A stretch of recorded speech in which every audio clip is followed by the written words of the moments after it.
So hello मेरे class 10th वाले बच्चों, कैसे आप लोग। आई होप आप लोग सभी लोग एकदम बेहतरीन होंगे, मस्त होंगे, जबरदस्त होंगे, अपनी पढ़ाई मन लगा के कर रहे होंगे। तो भाई आज के इस वीडियो में मैं आपको सिखाने वाला हूँ एलिमिनेशन मेथड, जिसको यूपी बोर्ड और बिहार बोर्ड के बच्चे बोलते हैं विलोपन विधि। ओके, तो एलिमिनेशन मेथड क्या होता है, विलोपन विधि क्या होता है, इसको आज हम पूरा सीखने वाले हैं अच्छे से डिटेल में।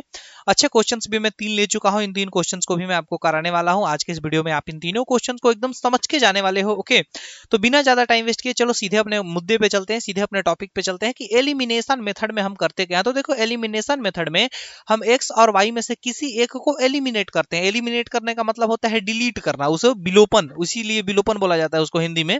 तो हम क्या करते हैं, एक्स और वाई में से कुछ ना कुछ गुणा करके, भाग करके, कुछ भी जुगाड़ पानी करके किसी एक वेरिएबल को ही इक्वेशन से गायब कर देते हैं। जैसे ही एक इक्वेशन वेरिएबल से गायब होता है, हमारा इक्वेशन में बस एक ही वेरिएबल रह जाता है, और एक वेरिएबल एक इक्वेशन हम बड़े आसानी से सॉल्व कर लेते हैं। और उसके बाद मान लो कि एक्स की वैल्यू आ गया, तो आपको पता है उसको किसी भी एक इक्वेशन में डाल दोगे वाई की वैल्यू मिल जाएगी, या फिर वाई की वैल्यू आ गई तो आप फिर उसे किसी एक इक्वेशन में डाल दोगे तो आपको एक्स की वैल्यू मिल जाएगी। और हमें एक्स और वाई की ही वैल्यू निकालनी होती है। कहाँ पे ये यूज किया जाता है, ये यूज किया जाता है जब आपको एक्स और वाई के कोएफिशिएंट अलग अलग दिए हो। जैसे फॉर एग्जांपल यहाँ पे 1 1 कोएफिशिएंट है, यहाँ पे 3 2 कोएफिशिएंट है, यहाँ पे 1 और 3 कोएफिशिएंट है, यहाँ पे 3 और 1 कोएफिशिएंट है, यहाँ पे 2 और 3 कोएफिशिएंट है, यहाँ पे 1 1 कोएफिशिएंट है। कोएफिशिएंट का मतलब होता है गुणांक, जो कि एक्स के आगे लिखा है, वाई के आगे लिखा है, उसे कोएफिशिएंट बोलते हैं, हिंदी में गुणांक बोलते हैं। ओके, तो बस जहां पे भी आपको कोएफिशिएंट अलग अलग दिख जाए, गुणांक अलग अलग दिख जाए, आपको क्या करना है, विलोपन विधि यानी कि एलिमिनेशन मेथड का यूज कर लेना है। वहां पे एलिमिनेशन का यूज करके आप बड़े आसानी से उस क्वेश्चन को निपटा सकते हो। तो देखो कॉन्सेप्ट क्या है, कॉन्सेप्ट ये कहता है, look the given equation carefully. पहली बात की आपको इन दोनों इक्वेशंस को बहुत ध्यान से देखना है।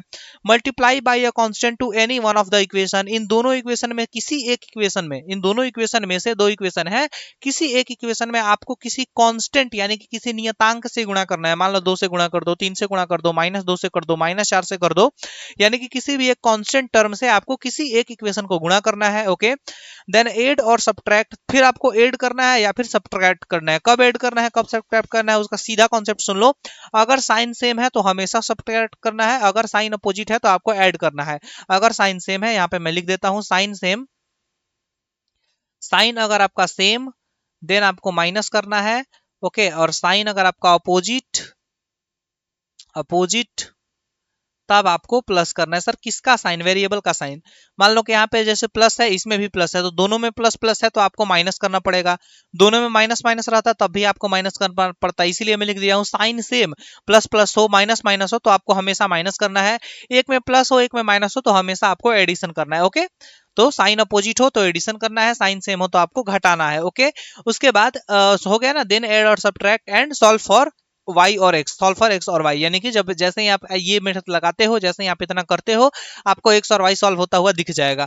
चलो सीधे क्वेश्चन पे चलते हैं, क्वेश्चन से ज्यादा चीजें क्लियर होती है। तो देखो फॉर एग्जांपल यहाँ पे लिखा है X plus Y equal to 3, और यहाँ पे लिखा है 3x plus 2y equal to 6। तो मैं क्या करता हूँ, पहले इक्वेशन में अगर मैं 3 से गुणा कर लूं तो आप देख सकते हो इसका x का कोएफिशिएंट और इसका x का कोएफिशिएंट सेम बन जाएगा। और आपको यही करना होता है, किसी एक वेरिएबल का कोएफिशिएंट सेम बनाना होता है। फिर से सुनो, किसी एक वेरिएबल का कोएफिशिएंट सेम बनाना होता है। सेम का मतलब है कोएफिशिएंट सेम हो, साइन मैटर नहीं करता। यहाँ पे -3 से भी आप डायरेक्टली गुणा करके और आसानी से निपटा सकते हो, लेकिन मैं अभी आपको समझा रहा हूं तो मैं 3 से ही गुणा करूंगा ताकि कोएफिशिएंट सेम बन जाए। हाँ, आप ये अपने दिमाग में रख सकते हो कि आपको ऑलवेज कोएफिशिएंट डिट्टो सेम बनाना है। जैसे यहाँ पे x का कोएफिशिएंट 3 है तो यहाँ पे आपको x का कोएफिशिएंट 3 बनाना है। या फिर आप ये भी कह सकते हो कि यहाँ पे y का कोएफिशिएंट 2 है तो यहाँ पे भी आपको y का कोएफिशिएंट 2 बनाना है। कोई आप एक ही करना, दोनों चीजें एक साथ मत करना, दोनों चीजें एक साथ कभी होंगी भी नहीं, और अगर कभी हो भी गई तो वो दोनों इक्वेशन सेम हो जाएंगे, उससे आपको कुछ नहीं मिलने वाला। ओके, हाँ ये हो सकता है कि वो पैरेलल लाइंस आ जाए, तो पैरेलल लाइंस पे भी कोई सोल्यूशन मिलता नहीं है, यानी समांतर रेखाओं पे भी कोई हल नहीं मिलता है। ओके, तो बस आपको इतना समझना है कि किसी भी एक वेरिएबल के कोएफिशिएंट को सेम बनाना है। लास्ट बार मैं रिपीट कर रहा हूं, किसी भी एक वेरिएबल के कोएफिशिएंट को दोनों समीकरणों में सेम बनाना है। किसी भी एक वेरिएबल के कोएफिशिएंट को दोनों ही इक्वेशंस में सेम बनाना है। तो मैं क्या करता हूं, जैसे इसमें मैं 3 से गुणा करूंगा तो ये आ जाएगा 3x प्लस 3y बराबर 3 तिया 9। गुणा करने का मतलब समझते हो, 3 से गुणा किया तो 3x, फिर 3 से गुणा y में किए तो 3y, 3 का गुणा 3 में किए तो 9। तो तुम देख सकते हो अब पहले इक्वेशन और ये जो इक्वेशन आया है डेट इज इक्वेशन नंबर 3 मान लेता हूं, क्योंकि ये इक्वेशन 1 है, ये इक्वेशन 2 है। तो तुम देख सकते हो इसमें x का कोएफिशिएंट और इसमें x का कोएफिशिएंट सेम आ गया। अब आपको क्या करना है, किसी में से किसी को भी घटा लेना है, क्योंकि मैं बोल तो यहाँ हूं कि साइन सेम रहता है तो घटाया जाता है। तो मैं क्या करता हूं, मैं दूसरे इक्वेशन को तीसरे में से घटा लेता हूं, date is 3x plus 2y बराबर 6। ये मेरा क्या है, इक्वेशन नंबर 2 है। अब मैं क्या करता हूँ, घटा देता हूँ, समझ रहे हो, इसको घटा दिया तो घटाओगे तो यहाँ पे माइनस, यहाँ पे माइनस, यहाँ पे भी माइनस। जरा सॉल्व करो तो देखो 3x और -3x, देखो ये पूरा कट गया, पूरा एलिमिनेट हो गया, पूरा विलोपित हो गया, इसीलिए बोला जाता है इसको विलोपन मेथड या फिर एलिमिनेशन मेथड। और यहाँ पे हम करते क्या है, किसी एक के कोएफिशिएंट को सेम बना लेते हैं, किसी एक वेरिएबल के कोएफिशिएंट को सेम बना लेना है, बस ये लाइन याद रख लो मेरी। किसी एक वेरिएबल के कोएफिशिएंट को दोनों इक्वेशन में सेम बनाना है, किसी एक वेरिएबल के कोएफिशिएंट को दोनों इक्वेशन में सेम बनाना है, बात खत्म होगी। जैसे कर लिए उसके बाद घटा दो या जोड़ दो। घटाओगे कब, जब साइन सेम रहेगा, जोड़ोगे कब, जब साइन अपोजिट रहेगा। उसके बाद देखो 3y में से अगर 2y चला जाता है तो y बचता है, और 9 में से 6 चला जाता है तो 3 बचता है। तो तुम देख सकते हो आसानी से मेरा क्वेश्चन सॉल्व हो चुका है, that is y equal to 3, और y इक्वल टू 3 रखते ही मुझे x इक्वल टू 0 यहाँ पे मिल रहा है। तो y इक्वल टू 3 और x इक्वल टू 0 इस क्वेश्चन का आंसर हो गया। देखो कितना आसानी से हम सॉल्व कर लिए इसको। और कब यूज करते हैं, जब कोएफिशिएंट अलग अलग हो। उसके बाद देखो देखो अब दूसरे क्वेश्चन को देखो। दूसरा क्वेश्चन तुम्हारा ये कर रहा है, that is x plus Y equal to 5, 3x plus Y equal to 1। इसमें भी विलोपन विधि लगाना है, एलिमिनेशन मेथड लगाना है। तो मैं एक काम करता हूं, देखो यहाँ पे 3y है और यहाँ पे y है, यहाँ पे x है, यहाँ पे 3x है। तो तुम कुछ भी कर सकते हो, या तो x के इसमें 3 से गुणा करके इस x और इस x के कोएफिशिएंट को सेम बना लो, या तो इस वाले इक्वेशन में 3 से गुणा करके तुम चाहो तो 3y और 3y बना लो, तो y का कोएफिशिएंट सेम हो जाएगा। कोई भी काम कर सकते हो, दोनों काम करने की कोशिश मत करना। तो चलो मैं क्या करता हूं, तुम इसको होमवर्क में करना। मैं क्या करता हूं, मैं y को कोएफिशिएंट्स को सेम बना के सॉल्व करता हूं, तुम x के कोएफिशिएंट को सेम बना के सॉल्व करना। तो y का कोएफिशिएंट यहाँ पे क्या है 3, यहाँ पे क्या है 1। तो तुम्हें नहीं लगता अगर इस इक्वेशन में मैं 3 से गुणा कर दूं तो इसके भी y का कोएफिशिएंट 3 हो जाएगा? बिल्कुल हो जाएगा। तो जरा गुणा करो, तो दैट इज 9x प्लस 3 गुणे y, दैट इज 3y, बराबर में आ गया आपका 3। सिंपल। और ये वाला क्या है, x plus 3y equal to 5, तो इसको लिख लो, that is x plus 3y equal to लिख लो 5। ये आ गया मेरा इक्वेशन नंबर 3, और ये था मेरा इक्वेशन नंबर 1। इन दोनों को मैं क्या घटा दिया, क्यों, क्योंकि साइन से मैं देखो यहाँ पे भी प्लस 3y है, यहाँ पे भी प्लस 3y है। सर साइन अपोजिट रहता तो कोई दिक्कत नहीं थी, जोड़ देते, जोड़ने पे क्या होता, तुरंत वो कट जाता प्लस माइनस। तो जैसे ही मैं घटाऊंगा, मैं ऐसे लाइन ड्रॉ किया, उसके बाद लिखा माइनस माइनस, और इसके भी आगे माइनस, क्योंकि सभी प्लस में थे। अगर माइनस में होते तो यहाँ पे प्लस आ जाता। तो माइनस किए तो 9 में से अगर x गया तो कितना बचा, 8x।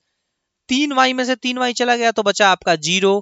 और देखो 3 में से 5 चला गया तो आपका बचा -2। तो x इक्वल टू आपका आ चुका है, दैट इज -2 डिवाइडेड बाई 8। इसको सॉल्व करोगे तो वो आ जाएगा -1/4।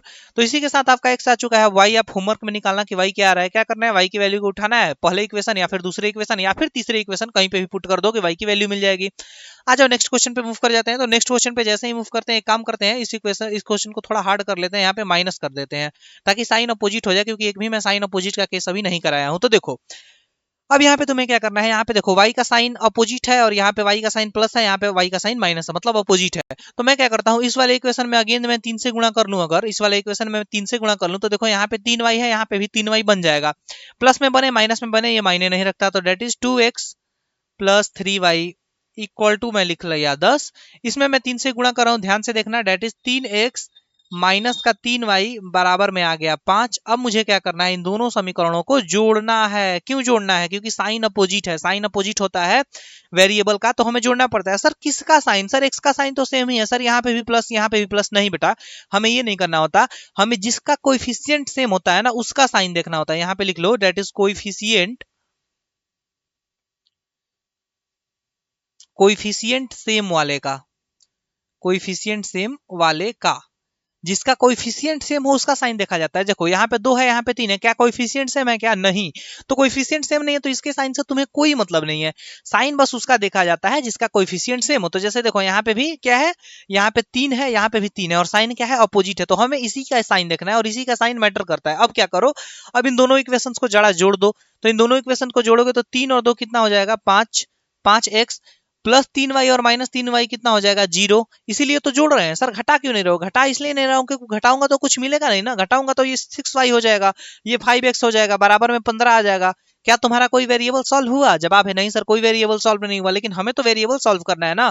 इसीलिए जब साइन अपोजिट रहता है तो हम जोड़ देते हैं ताकि वो कट जाए, और साइन अगर सेम रहता है यानी कि मान लो दोनों प्लस है दोनों माइनस है तो हम घटा देते हैं ताकि एक माइनस एक प्लस बन जाए और कट जाए। कुल मिला के अगर नहीं समझ में आ रहा है तो इतना बस बात में ध्यान में रखो कि एक को माइनस और एक को प्लस तुम्हें बनाना ही पड़ेगा, और एक को माइनस बनाओ एक को प्लस बनाओ। सर कैसे बनाएंगे? दोनों प्लस प्लस है घटा दो, दोनों माइनस माइनस है फिर भी घटा दो, एक प्लस एक माइनस है तो जोड़ दो। तो देखो एक प्लस एक माइनस तुरंत आगे दोनों आपस में एक दूसरे के साथ फाइट करेंगे और जीरो हो जाएंगे। और जोड़ रहे थे तो 10 और 5 कितना होता है? 15। अब तुम्हें क्या करना है? Date is 5x equal to 15, तो x इक्वल टू, तो भाई अंधा टटोल के बता दे, डेट इज 3।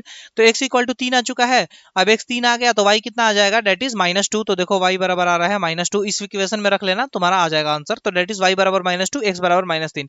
तो बस इसी यही था आपका एलिमिनेशन मेथड। इसी के साथ मैं इस वीडियो को यहीं पे करता हूँ एंड। आई होप आपको समझ में आया होगा। एलिमिनेशन मेथड विलोपन विधि बहुत ही आसान और बहुत काम का मेथड है, सबसे ज्यादा यही यूज होता है। ओके, क्योंकि ये तो कहीं भी लग जाता है ना भाई, कोएफिशिएंट सेम है तब भी लगा दो, घटा दो या जोड़ दो। अगर कोएफिशिएंट अलग अलग है तो क्या करो, किसी एक इक्वेशन में किसी कांस्टेंट से गुणा करो, और अगर साइन सेम है तो आपको क्या करना है, साइन अगर सेम है तो घटाना है और साइन अपोजिट है तो जोड़ना है। सर किसका साइन? जिसका कोएफिशिएंट सेम हो उसका साइन। ओके, तो आई होप सारे कॉन्सेप्ट मैं आपको बता चुका हूँ, 3 ठीक ठाक क्वेश्चन भी मैं आपको करा चुका हूँ। तो अब आप बुक में जाना और सारे इसको क्वेश्चन निपटा देना। क्लास 11th के लिए, अरे क्लास 10th के लिए काफी ज्यादा इंपॉर्टेंट है, और डेफिनेटली मेरे मुंह से 11th निकल गया तो 11th के लिए भी बहुत इंपॉर्टेंट है। फिजिक्स में भी यूज होगा, मैथमेटिक्स में भी यूज होगा, तो इसको आपको एकदम बढ़िया से अपना पकड़ इस पे बना लेना है। आई होप आपको ये वीडियो पसंद आई होगी। तब तक के लिए आप अपना बहुत ध्यान रखें, मिलते हैं इसके नेक्स्ट वीडियो में। Take care, tata and bye bye.